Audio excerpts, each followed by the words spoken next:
Really good racing. I've enjoyed it.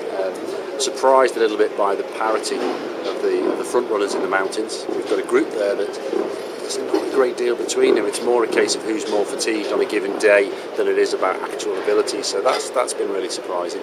I think the Schleck brothers have started to do what we expected them to do, but the impact hasn't been great. I think Evans is looking in a great position, and the big surprise, the lovely story we're all looking at is Thomas Vogt, who's got himself in a great position. And he wasn't just staying with them in the Pyrenees, he was actually giving as good as he got.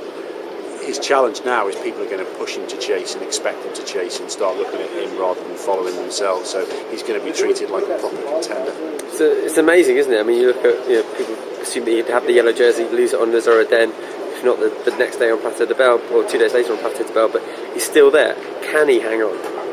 I think if he can get through these two mountains days, and he's got a very good shot at that, then his time trialling, I think in the Dauphiné he was just around 2 minutes behind Evans. Well, he's got slightly more than that now on the best time trialist of that group.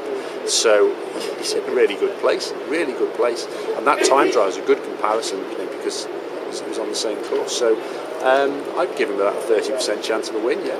And Contador, a lot comes down to him, doesn't it? Because he has to make up a lot of time, but if he is powerful, or he does regain his strength, then he could play the race apart and end Vogel's reign in yellow. Well, Contador suffers from carrying this reputation of what he's done before, whether he's got good health or not. He's the only person, I believe, in the top 35 that broke the Giro this year, and I think that's a huge thing, because it's a lot to do 2 major tours now.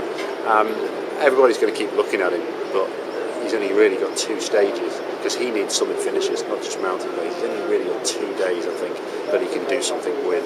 So I think the odds are stacked against him. His podium place is more likely, I think, for him this year at best. So reputation counts for nothing in the Tour? I think reputation is there for a reason. The guy is a fighter, and he had a horrendous first week, and he's still here, and he's still in the last group on the mountains, but I think the legs are what it's all about. And at the moment he's in the group, not leading it, but with a deficit that the others haven't got. You mentioned Evans. Is he now in the driving seat? I think Evans is quietly in the best position of the whole group. He's the strongest time trialist. He's not quite the strongest climber. You can see he's letting those jumps go and then clawing his way back up to it, but he is doing that. It's hard to say when he's going to crack. I think he'll lose a few seconds, but his time trialling ability still puts him down as favourite right now. Tactically, it plays a huge part. Who's been the smartest, and who's made perhaps the biggest mistake so far? The smartest, I think, thus far has been Evans. He's been up there on all of the early weeks. He's stayed out of trouble probably better than anybody else. Biggest mistake, probably Tommy Vogt, actually, just through sheer lack of experience of being in this position, by showing how strong he was yesterday by chasing back rather than just following. And people are now going to take him seriously because of what they saw yesterday.